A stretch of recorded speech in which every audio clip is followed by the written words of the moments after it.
Olá, meus irmãos, Deus os abençoe, em nome de nosso Senhor Jesus Cristo. Para mim é um grande privilégio estar aqui para a nossa conversa diária.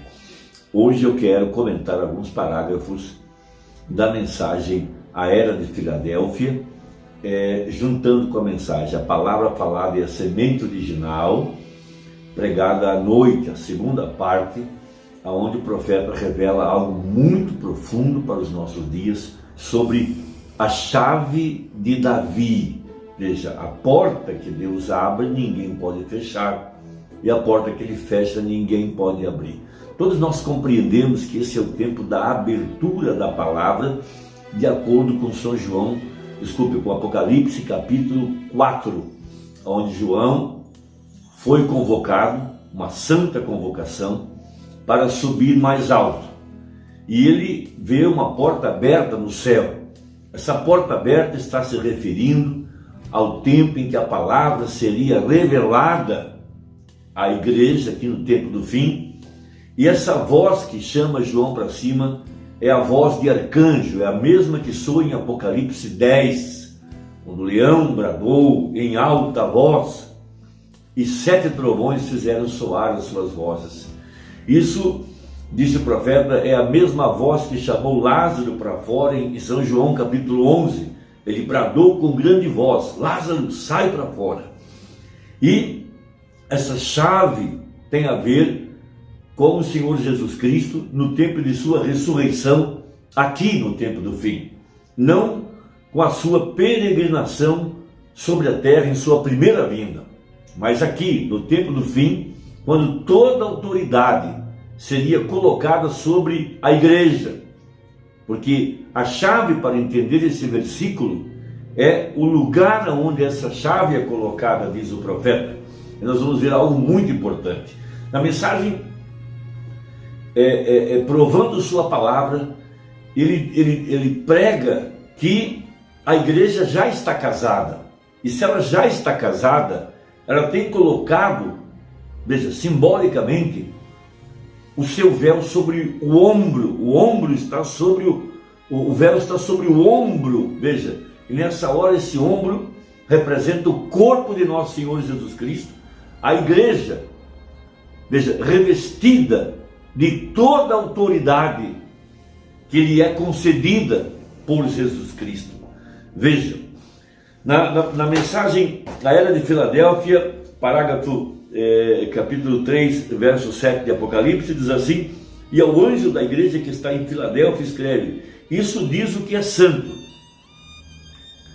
o que é verdadeiro, o que tem a chave de Davi, o que abre e ninguém fecha, e fecha e ninguém abre. Isso é uma grande e profunda declaração. Veja, para entender isso, eu preciso entender o que significa isso diz o verdadeiro, diz o profeta. Então ele explica que o verdadeiro tem a ver com uma obra consumada, total, na plenitude, comparado com algo que é em parte.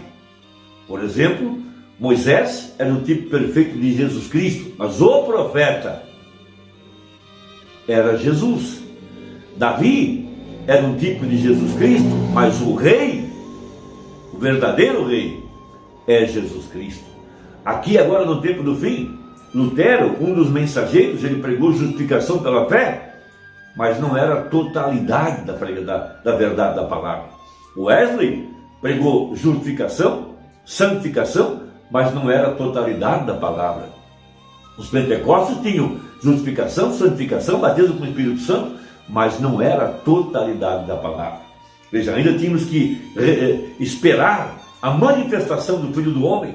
Veja, o cumprimento de Apocalipse 17, quando Deus enviaria o ensinador de justiça, quando Jesus Cristo se manifestaria em meio do seu povo para confirmar o pacto que Deus havia feito com a semente real de Abraão, para trazer aqui Hebreus 13:8, que ele é o mesmo ontem, hoje e eternamente. Então aparece o pilar de fogo para confirmar a mensagem e confirmar o mensageiro.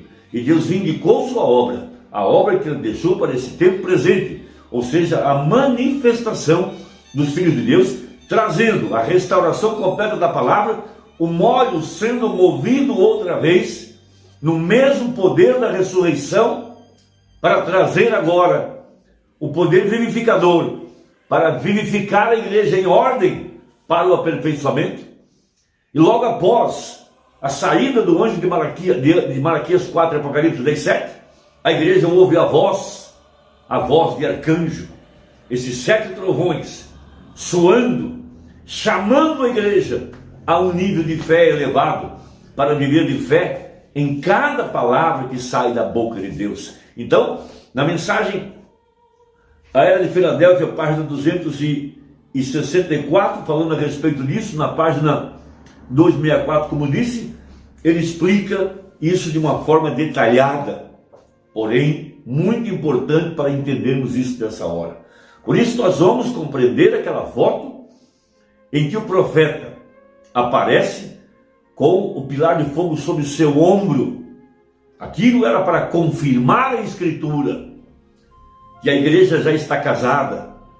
Veja, e agora o corpo de Cristo está revestido de toda a autoridade, porque isso tem a ver com aquela cerimônia oriental, quando a noiva tirava o véu e colocava sobre o ombro do seu esposo agora. Veja, mostrando que toda a autoridade estava sobre ele.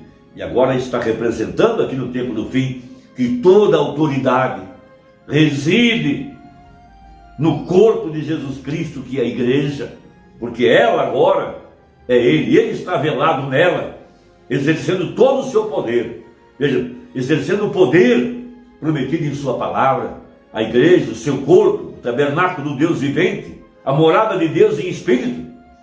Veja, essa é a profecia para esta hora.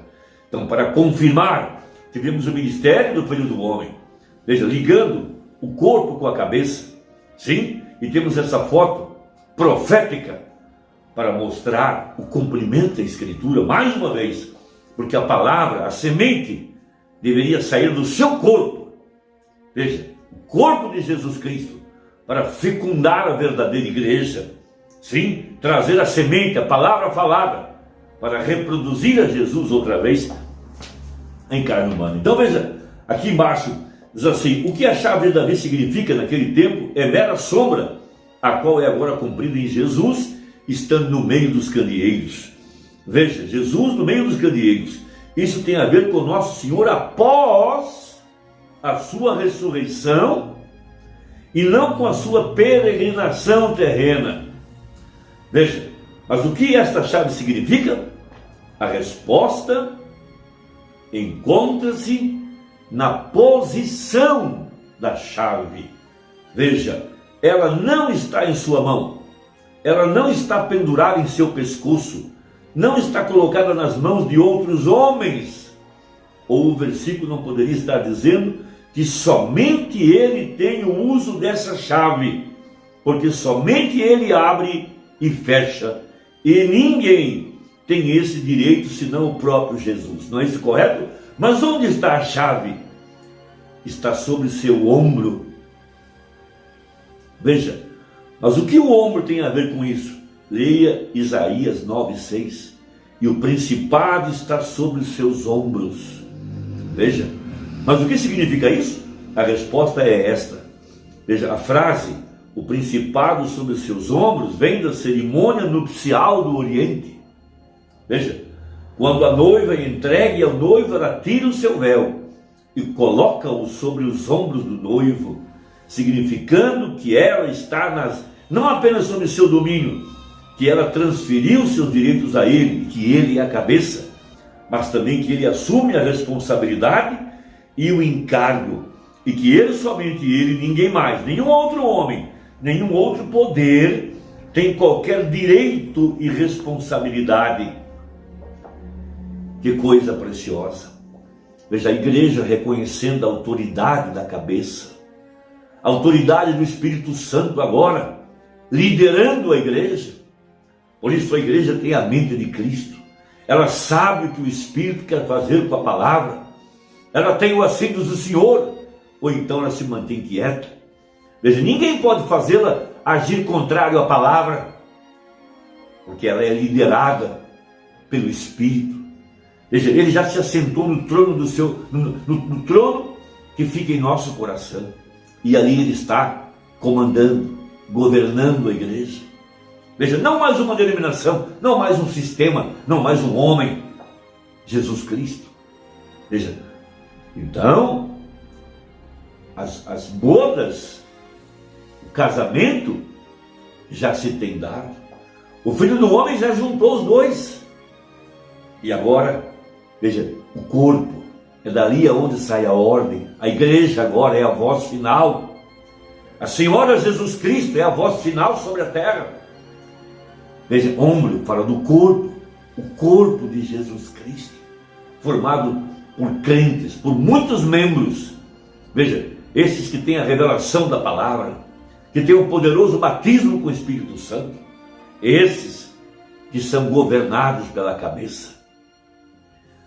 Repetindo, porque foi que o Espírito Santo permitiu-se ser fotografado no ombro do profeta? Porque atrás daquela pele humana estava Jesus Cristo. E ele tem um corpo, e seu corpo é sua igreja. Ele tem revestido o seu corpo de autoridade. Veja, aquele que crê em mim fará as mesmas obras que eu fiz. Tudo que ligares na terra será ligado no céu. Eis que vos dou a chave do reino dos céus. Esta é a profecia. Então veja, e isso, amados, é a chave de Davi. Deus, sendo soberano, por decreto divino, conheceu prévia e exatamente quem estaria em sua noiva. Ele a conheceu. Veja, ela não escolheu, ele a chamou. Ela não veio por sua própria conta. Ele morreu por ela. Ela pertence a ele, somente a ele. Ela está inteiramente confiada a ele e ele aceita a obrigação. Ele é sua cabeça, porque Cristo é a cabeça de sua igreja, assim como Sara chamava Abraão de Senhor, assim também a noiva é feliz em que ele seja seu Senhor. Ele fala e ela obedece, porque esse é o seu deleite. A igreja se deleita em obedecer a palavra. Ela é chamada de uma virgem porque ela não conhece nenhum credo, nenhum dogma. Ela não misturará sabedoria humana com a palavra de Deus. Ela viverá do assim diz o Senhor. Ela já está grávida. Ela já concebeu a semente. Ela concebeu a semente, palavra falada. O ventre, a madre, já está fechada. Nada mais pode entrar. Veja, primeiro o ventre foi aberto pelo poder de Deus para conceber, para receber a palavra. Depois foi fechado para que nenhuma semente entre para contaminar o que já foi colocado lá dentro. Veja, assim como Deus guardou Sara, tem guardado o ventre da verdadeira igreja para não conceber doutrinas falsas, para não conceber credos e dogmas, para não conceber interpretação, mentiras. Ela concebeu a semente, palavra falada. Veja, o principado, veja, o véu foi tirado da frente dos nossos olhos. Veja, ele já revelou quem nós somos. Veja, o noivo, é ele que tira o véu da noiva. Veja, Jesus já tirou o véu da frente dos nossos olhos. Ele tirou os seus. Ele reconheceu quem é a verdadeira igreja. Ele reconheceu quem é a sua escolha. E ela, por sua vez, veja, ela coloca esse véu em cima do ombro dele, para mostrar que ela lhe é sujeita, que ela lhe é submissa, que ela não ouvirá nada mais além da palavra. Que simbologia, que visão, que profecia, que vindicação Deus tem nos dado. Que Deus te abençoe, meu amado. Que Deus te ajude. Deixe aí o seu comentário. Veja se sua inscrição está ativa. E envie essa mensagem a quem você ame. Vamos trabalhar juntos. Vamos fazer essa corrente. Deus te abençoe. Até a próxima, se Deus quiser. Em nome de Jesus. Amém.